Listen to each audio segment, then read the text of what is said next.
마가복음 13장 32절 37절 말씀을 가지고 대림주일 첫째 주일 말씀으로 깨어있다는 것이라는 제목으로 하나님 말씀 나누겠습니다. 어떤 청년이 늦은 저녁 시간 서울 지하철 4호선을 타고 가고 있었습니다. 대부분 늦은 시간이어서 띄엄띄엄 앉아 있었고 그 청년 앞에도 한 분이 앉아 있었는데 술에 많이 취한 분이었습니다. 그런데 그 취한 분이 아저씨였는데 아저씨가 이 청년을 보고 손짓을 하는 것입니다. 이리 와보라고. 청년이 다가가자 아저씨가 말합니다. 술 취한 아저씨가 이 지하철 기름으로 가는 거지 맞지? 그러니까 청년이 말합니다. 기름이요? 지하철이 어떻게 기름으로 갑니까? 전기로 가죠.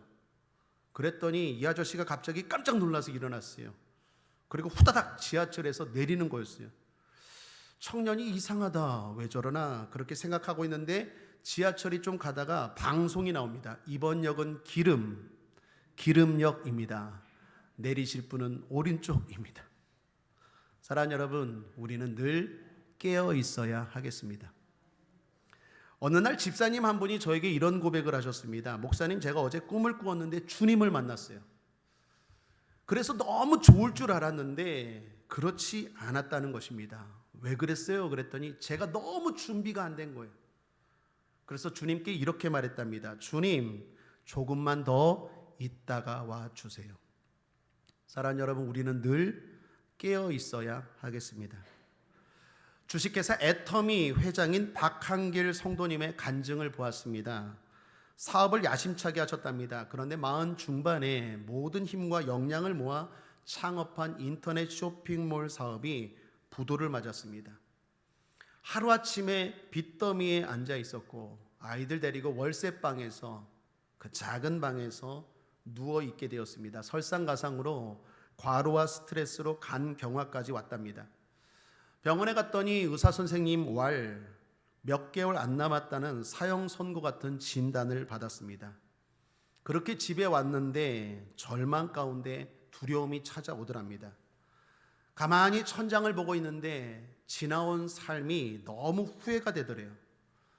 뭐가 후회가 되느냐? 믿음으로 살지 못하고 죄 짓고 산 것, 하나님 앞에 그렇게 설 날을 생각하니까 너무 두렵고 후회가 되더라는 거예요. 그래서 다짐했답니다. 얼마 남지 않은 인생 내가 5명 전도하고 주님 앞에 죽어야겠다. 이전에 사업하다 남은 재고 물품을 사용했답니다. 그래서 아는 사람들에게 그 물품을 저렴한 가격에 막 덤핑으로 넘기면서 마음을 다해 전도했답니다. 예수 믿어. 그 사람은 정상적인 가격보다도 싸게 주고 이 사람이 눈물로 진심으로 예수를 전하니까 한 사람 한 사람씩 전도가 되더랍니다. 그리고 결국 5명을 전도했는데 하나님이 역사하셔서 간경화가 치료가 된 거예요. 그리고 오히려 사업은 이전보다 더 잘 된 거예요. 그래서 지금의 애터미가 되었다라는 것입니다. 그분이 가장 좋아하는 말씀이 있다고 합니다. 마태복음 6장 33절에 너희는 먼저 그의 나라와 그의 의를 구하라. 그리하면 이 모든 것을 너희에게 더하시리라. 옛날 섬기던 교회에서 수련회 프로그램을 진행했습니다. 그중 하나로 관체험이라는 것을 했습니다. 실제로 장례식장, 장례 물품 파는 데 가서 관 5개를 구입해서 공간도 마련했습니다. 장례식장처럼. 그리고 한 사람 한 사람씩 잠깐 관에 들어갔다 나오는 체험이었습니다. 처음에는 성도님들이 막 웃고 아이들은 장난도 치고 밝은 분위기였습니다. 그런데 말씀을 읽고 기도하면서 점점 진지해져 갔습니다. 나중에는 숙연해지기까지 했습니다. 한 사람씩 관에 들어갑니다. 뚜껑을 닫습니다. 그리고 못질하는 것처럼 망치질을 합니다. 그리고 그 관 속에서 한 3분 정도 있다가 나오는 체험이었습니다. 간단한 체험이었는데 하나님이 큰 은혜를 부어주셨습니다. 나중에 수련회가 끝나고 이번 수련회에서 가장 인상 깊고 은혜 받은 것이 무엇입니까? 했을 때 유명한 강사도 수련회에 왔었고 많은 프로그램도 있었고 좋은 시설과 음식도 많았지만 단연 1등이 관체험이었습니다. 사랑하는 여러분, 우리는 늘 깨어 있어야 하겠습니다.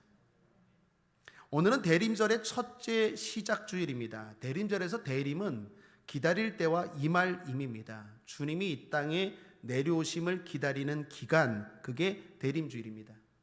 대림주일 기간은 성탄절이 그래서 기점입니다. 성탄절을 기점으로 앞에 4주가 대림주간입니다. 그런데 지금 우리에게 대림절의 의미는 무엇입니까? 종말입니다. 예수님의 초림은 이미 오셨죠. 2022년 전에 예수님은 이 땅에 오셨습니다. 중요한 건 우리에게는 이제 다시 오실 주님을 기다리는 것입니다. 그래서 대림절을 통해서 다시 오실 재림을 기다리는 것이라는 것입니다. 그 기간이 대림절입니다. 사랑하는 여러분, 주님 가까이 오십니다. 반대로 우리가 주님께 가까이 갈 날도 멀지 않았습니다. 그러므로 우리는 늘 깨어 있어야 하겠습니다. 자, 그렇다면 깨어 있다는 게 뭔 말일까요? 신앙생활을 해보신 분들, 성경을 조금 읽으신 분들은 이 말 많이 들었을 거예요. 교회에서 깨어 있으라, 깨어 있으라, 깨어 있으라. 깨어 있다는 게 무슨 의미일까요? 오늘 본문도 말합니다. 깨어 있으라는 말이 자주 나옵니다. 33절에 주의하라 깨어 있으라, 35절에 그러므로 깨어 있으라, 37절도 깨어 있으라. 마지막 시대를 살아가는 우리에게 주님이 하신 중요한 말씀입니다. 너희들 깨어 있으라. 근데 그 의미가 뭡니까? 우리는 정말 깨어 있나요? 오늘 이거 생각해 보고자 합니다. 자, 오늘 본문을 보시면 항상 숲도 보고 나무도 봐야 되죠. 좀 크게 봅시다. 오늘 말씀은요, 질문으로 시작합니다. 마가복음 13장 1절을 보십시오. 함께 읽겠습니다. 시작.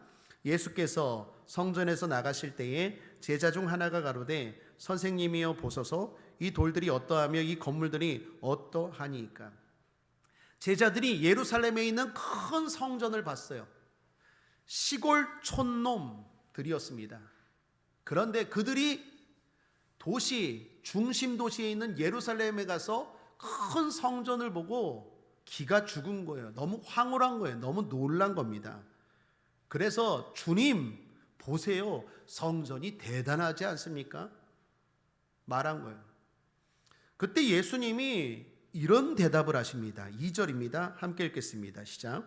예수께서 이르시되 내가 이 큰 건물들을 보느냐 돌 하나도 돌 위에 남지 않고 다 무너뜨려지리라 하시니라. 너희가 이 큰 건물을 보느냐? 그거에 황홀함에 빠지고 마음 빼앗기고 또는 그걸 비하면서 기가 죽느냐? 그거 다 무너지리라. 그러자 제자들이 다시 질문합니다. 언제요? 징조는 뭡니까? 언제 무너집니까? 4절입니다. 함께 읽겠습니다. 시작. 우리에게 이르소서 어느 때에 이런 일이 있겠사오며 이 모든 일이 이루려 할 때에 무슨 징조가 있사오리까? 언제 이게 무너집니까? 아니 징조라도 가르쳐 주십시오. 무너질 그때의 징조. 그랬더니 주님이 말합니다. 환난이 징조다. 그러면서 네 가지의 환난을 이야기하십니다. 먼저 미혹이 있을 것이다. 5절 6절 함께 읽겠습니다. 시작. 예수께서 이르시되 너희가 사람의 미혹을 받지 않도록 주의하라. 많은 사람이 내 이름으로 와서 이르되 내가 그러라 하여 많은 사람을 미혹해 하리라. 미혹하는 일들이 있으면 이게 무너진다는 징조로 알아라. 또 하나는 재난이다. 8절입니다. 함께 읽겠습니다. 민족이 민족을 나라가 나라를 대적하여 일어나겠고 처처에 지진이 있으며 기근이 있으리니 이는 재난의 시작이니라. 민족이 나라와 나라가 서로 전쟁하고 여기저기 기근이 있고 지진이 일어나는 걸 들으면 보면 무너질 때가 얼마 안 남았다라는 징조로 알아라. 세 번째는 핍박입니다. 9절 함께 읽죠. 너희는 스스로 조심하라. 사람들이 너희를 공회에 넘겨주겠고 너희를 회당에서 매질하겠으며 나를 인하여 너희가 관장들과 임금들 앞에 서리니 이는 저에게 증거되려 함이라. 너희를 핍박할 거다. 예수 믿는 사람들을 핍박할 거다. 그게 징조다. 마지막 네 번째 징조는 파괴입니다. 특별히 관계가 파괴된대요. 12절 함께 읽겠습니다. 형제가 형제를, 아비가 자식을 죽는데 내어주며 자식들이 부모를 대적하여 죽게 하리라. 가정의 관계가, 가정의 질서가 무너지리라. 사랑의 관계가 무너지리라. 공경의 관계가 파괴되리라. 형제가 형제를, 부모가 자식을, 자식이 부모를 사랑하고 공경하고 하나 돼야 되는데 서로 죽는 데 내어주리라. 그렇게 극도의 이기주의가 있을 것이다. 이게 징조다. 그러면서 주님 덧붙입니다. 더 강력한 환난을 말씀하는데 그 말은 성전의 무너짐이 더 임박했다라는 것이에요. 이 징조를 보면 이게 더 임박했다라는 것, 더 가까이 왔다라는 걸 알아라. 그것이 두 가지인데 하나는 성전의 타락이다라는 것입니다. 14절입니다. 함께 읽겠습니다. 멸망에 가증한 것이 서지 못할 것에 선 것을 보거든 읽는 자는 깨달을진저 그때 유대에 있는 자들은 다 산으로 도망할지어다. 멸망에 가증한 것이라는 표현은 구약 성경 다니엘서에 나오는 표현입니다. 서지 못할 것이라는 것은 성전이에요. 구약의 다니엘서에 보면 다니엘이 예언합니다. 이방의 세상의 우상 숭배가 세상에서 벌어진 정도가 아니라 성전까지 들어온 거예요. 세속주의가, 우상 섬김이, 그러한 가증스럽고 하나님이 기뻐하지 않는 일들이 성전에서 벌어진 거예요. 그때 다니엘이 이야기합니다. 하나님의 멸망이 가까웠다고. 그런데 실제로 다니엘의 예언이 이루어졌어요. BC 167년에 시리아의 통치자인 안티오쿠스가 와서 성전을 무너뜨리고 이스라엘 백성들은 망하게 됩니다. 제자들이 이걸 알고 있어요. 알고 있는 제자들은 이 말이 뭔 말인지를 알아요. 성전에서, 하나님을 섬기는 성전에서, 하나님께 예배하는 성전에서 세상적인 것들이 들어오고 하나님이 기뻐하지 않는 일들을 할 것이다. 그런 일들이 일어나면 멸망이, 성전이 무너짐이 임박했다라는 것, 이제 진짜 멀지 않았다는 것, 그렇게 깨달으라라는 거예요. 또 하나의 강력한 확실한 징조는 더 적극적인 미혹입니다. 21, 22절입니다. 함께 읽겠습니다. 시작. 그때에 사람이 너희에게 말하되 보라 그리스도가 여기 있다, 보라 저기 있다 하여도 믿지 말라. 거짓 그리스도들과 거짓 선자들이 일어나서 이적과 기사를 행하여 할 수만 있으면 택하신 백성을 미혹해 하려 하리라. 할 수만 있으면 택하신 백성을, 믿는 자를 미혹한대요. 불신자가 아니에요. 옛날에는 이단과 사이비가 은밀히 복음을 전하는데 이제는 그렇지 않아요. 대놓고 경기장 빌려서 거기서 대놓고 언론에다가 홍보하면서 대놓고 할 수만 있으면 기적과 능력과 모든 걸 동원해서 믿는 자들을 미혹해 하리라. 이런 일들이 벌어지면 진짜 말세치 말이다. 마지막 중에서도 더 마지막이다. 임박했다라는 걸 깨달으라 라고 주님이 말씀하세요. 그러한 징조가 있으면 이제 주님 어떻게 해요? 오신다라는 거예요. 오시는데 어떻게 오십니까? 강력하게 오신대요. 24, 25절입니다. 계속 1절 시작. 그때 그 환난 후 해가 어두워지며 달이 빛을 내지 아니하며 별들이 하늘에서 떨어지며 하늘에 있는 권능들이 흔들리리라. 흔들리리라. 옛날에는 예수님이 마국간에 은밀하게 오셨고 헤롯이라는 그 황제에서 피해 다니고 약한 모습으로 왔지만 다시 오실 때는 모든 것들을 흔들면서 강력하게 오신다라는 거예요. 또 하나는 확실하게 오신다라는 거예요. 26절입니다. 함께 읽죠. 그때 인자가 구름을 타고 큰 권능과 영광으로 오는 것을 사람들이 보리라. 옛날에 우리는 못 봤어요. 저기 이스라엘 유대 지방의 나사렛이라는 곳에서 오셨지만 이제는 어떻게 해요? 모든 사람들이 보는 확실하게 오신대요. 또 하나 갑자기 오신대요. 36절입니다. 시작. 그가 호련히 와서 너희의 자는 것을 보지 않도록 하라. 호련히 갑자기라는 말입니다. 생각지 못한 때에 갑자기 오신다라는 거예요. 또한 반드시 오십니다. 31절입니다. 천지는 없어지겠으나 내 말은 없어지지 아니하리라. 내 말이 거짓이 아니다. 내가 분명히 온다고 했으면 온다. 반드시 온다. 그럼 그때는, 그 시간은 언제입니까? 아무도 모른다. 32절 함께 읽겠습니다. 시작. 그러나 그날과 그때는 아무도 모르나니 하늘에 있는 천사들도 아들도 모르고 아버지만 아시느니라. 몇 월 며칠 몇 시에 온다, 다 거짓말이야. 하나님 아버지, 성부 아버지만 아세요. 오셔서 뭐 하십니까? 모으신대요. 27절입니다. 함께 읽죠. 또 그때에 저가 천사들을 보내어 자기 택하신 자들을 땅끝으로부터 하늘 끝까지 사방에서 모으리라. 저와 여러분처럼 예배드리고 믿음을 지키고 하나님을 섬기고 세상과 타협하지 않고 구별되어 살아가는 우리 사람들을 사방에서 모을 거예요. 사방에서 믿는 자들을 모으리라. 주님 오셔서 모을 거래요. 그러므로 결론은 무엇입니까? 깨어 있으라라는 거예요. 여러분, 이 말씀이 이해가 됩니까? 제자들은 성전 이야기했어요. 저 성전 너무 화려하지 않습니까? 너무 위대하지 않습니까? 성전 이야기했는데 예수님은 성전 이야기하시다가 종말까지 이야기한 거예요.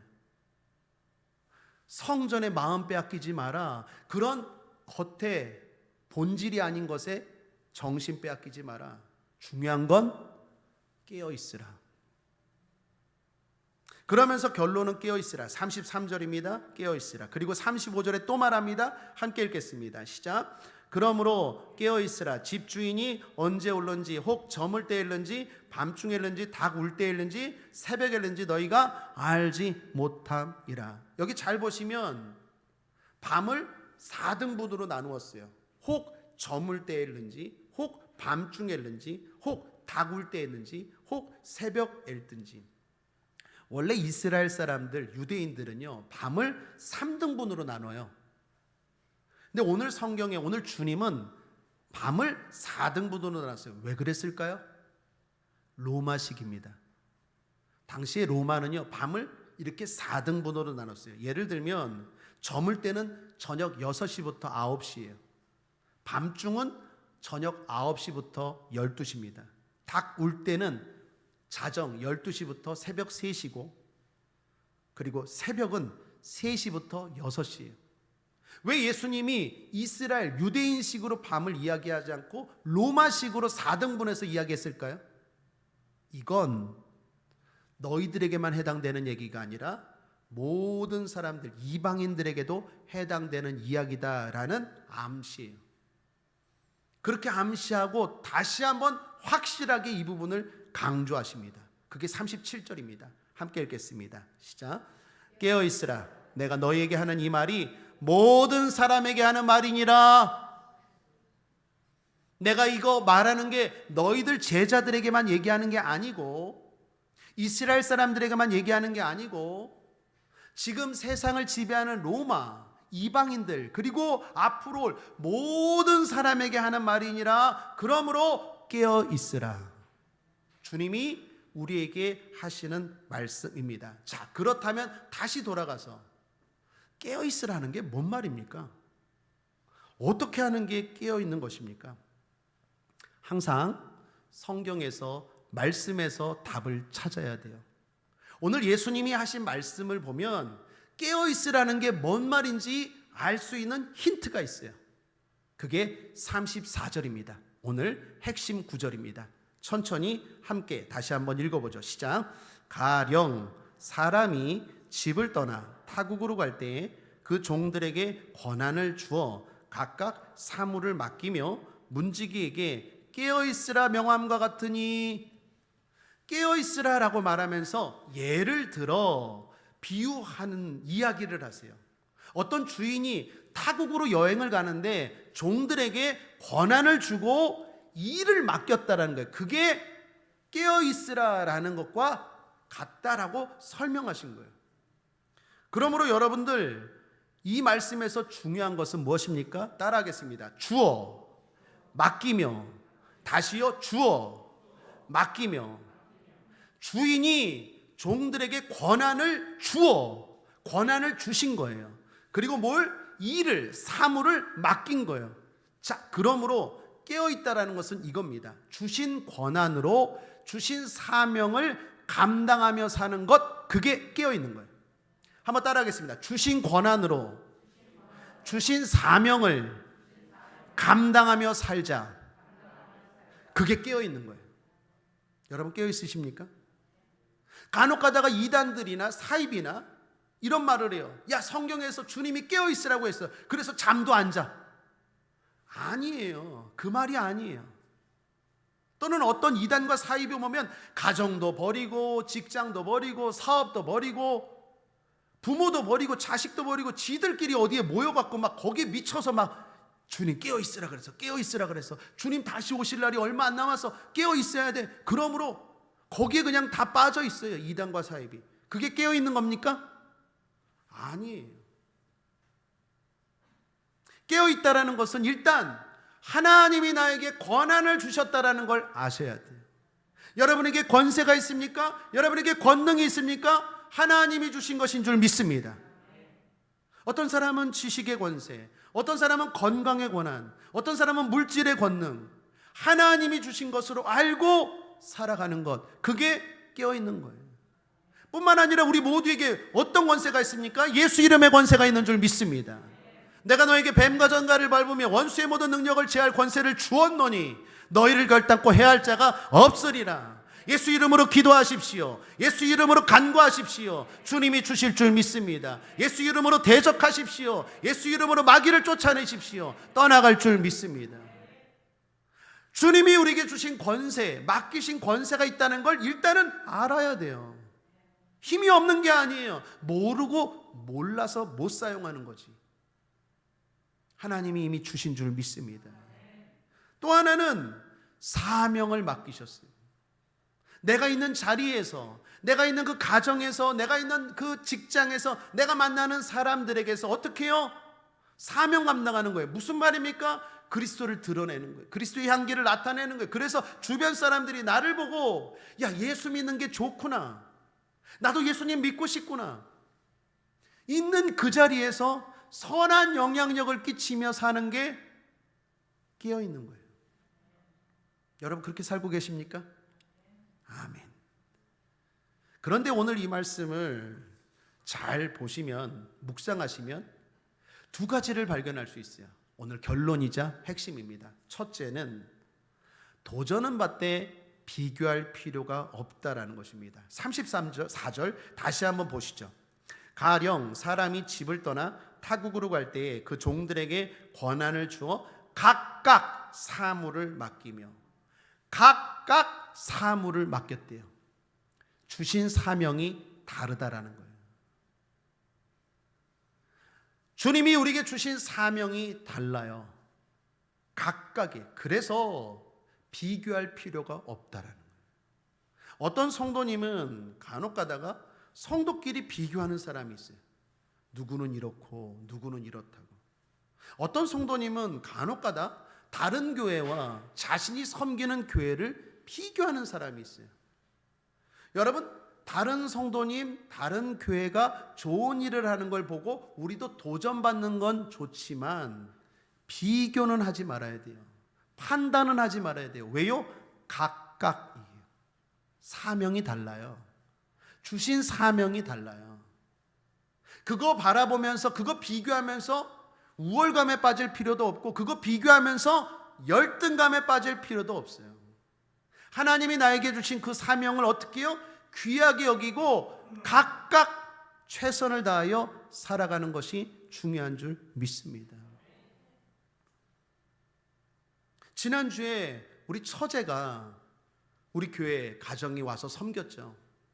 그 교회가, 그 목사님이 1000명 좀 넘는 교회인데 추수감사주의를 한 주 땡겨서 미리 드리고, 코로나 시국이고 어려운 교회들이 많고 힘든 교회들이 많으니까 농촌교회, 미자립교회, 작은 교회 가서 여러분 섬기고 오십시오. 그러면서 그 교회가 문을 닫아버렸어요. 추수감사 주일 예배 일찍 드리고. 우리 처제 가정은 우리 교회에 와서 섬겼죠. 근데 얘기를 들어보니까 목사님이 그렇게 보내면서 신신당부한 게 있대요. 여러분 가셔서 꼭 잘난 체 하지 마십시오. 꼭 가르치려고 하지 마십시오. 그 교회 귀한 교회입니다. 그 교회가 청소가 필요하면 묵묵히 청소하시고, 그 교회가 아이들이 섬기는 게 필요하면 아이들 같이 섬겨주시고, 그 교회가 전도를 하면 전도로 섬겨주시고, 꼭 큰 교회에서 왔다고 가르치려고 하지 마십시오. 이걸 신신당부했대요. 여러분 멋지지 않습니까? 각각이에요. 큰 교회는 큰 교회대로, 작은 교회는 작은 교회대로 각각이에요. 그런데 우리 순복음교회는 저도 그래요. 저도 큰 교회 출신이잖아요. 자꾸 비교하면서 판단하려고 해요. 아니라는 거예요. 각각이에요. 성도든 목회자든 교회든 각각이에요. 도전은 받지만 비교하지 않게 되기를 주님의 이름으로 축원합니다. 여러분의 사명을 감당하시면 하나님 앞에 상과 칭찬과 복은 동일할 줄 믿습니다. 두 번째, 또 하나 묵상하면서 발견하는 것은 사명이 최우선이 되어야 한다는 거예요. 여러분 주신 권한으로 주신 사명을 감당하되, 이 말 여기에 보면 사명을 어떤 일보다 우선으로 삼으라는 거예요. 34절을 다시 보시면, 가령 사람이 집을 떠나 타국으로 갈 때 그 종들에게 권한을 주어 각각 사무를 맡기며 라고 말할 때, 이 사무라는 단어를 주목하십시오. 이 사무라는 단어는 에르곤이라는 단어인데, 이 단어가 마가복음에 또 한 군데 딱 나오는 데가 있어요. 이거와 똑같이 사용된 데가, 거기가 바로 마가복음 14장입니다. 그 다음 장인데 14장 6절을 보십시오. 함께 읽어볼까요? 시작. 예수께서 가라사대 가만두어라. 너희가 어찌하여 저를 괴롭게 하느냐. 저가 내게 좋은 일을 하였느니라. 여기 좋은 일을 하였느니라 할 때 좋은 일이 사무와 똑같은 단어예요. 헬라어로 에르곤이라는 단어예요. 여러분 주님이 주신 권한으로 주신 사명, 맡긴 일을 감당하라고 했을 때 그 일이 이 마리아처럼 최우선이 되어야 된다는 거예요. 여러분 마가복음 14장 이 말씀의 배경 아시죠? 예수님이 십자가에 달리기 얼마 안 남았을 때입니다. 마리아가 와서 옥합에 들어있는 그 옥합을 깨고 향유를 예수님께 부었어요. 그 향유가 오늘날 돈으로 말하면 수천만 원에 해당하는 비싼 거예요. 그때 그걸 보고 사람들이 말합니다. 왜 그걸 낭비하냐고, 왜 그걸 허비하냐고. 심지어 제자들은 책망까지 했어요. 왜 그걸 한순간에 낭비하냐고. 그런데 마리아는 그렇지 않아요. 마리아에게 예수님은 항상 첫 번째, 어떤 돈보다 어떤 재산보다 첫 번째, 결코 아깝지 않아요. 결코 허비가 아니에요. 최우선이에요. 예수님이 그걸 보고 뭐라고 말씀하십니까? 그게 바로 6절이에요. 방금 읽은 6절. 예수께서 가라사대 가만두어라. 너희가 어찌하여 저를 괴롭게 하느냐. 저가 내게 좋은 일을 하였느니라. 무슨 말입니까? 좋은 일의 뜻이 뭡니까? 저 여자는 내가 저 여자에게는 항상 1등이라는 거예요. 여러분께 질문합니다. 주님이 여러분에게 항상 1등입니까? 직장이 먼저 아니에요? 집이 먼저 아닙니까? 건강이 먼저 아닙니까? 주신 권한으로 주신 사명을 감당하라고 할 때 사명이 항상 최우선이 되게 하라는 거예요. 그게 깨어 있는 거예요. 시간이 남아서 여력이 돼서 하나님의 일을 하고 하나님을 생각하고 사는 게 아니라 이게 뒤바뀌는 거예요. 하나님의 일이 먼저예요. 교회가 먼저예요. 그걸 우선순위로 삼고 내 집을, 내 직장을, 내 삶을 살아가는 것, 그게 깨어 있는 거예요.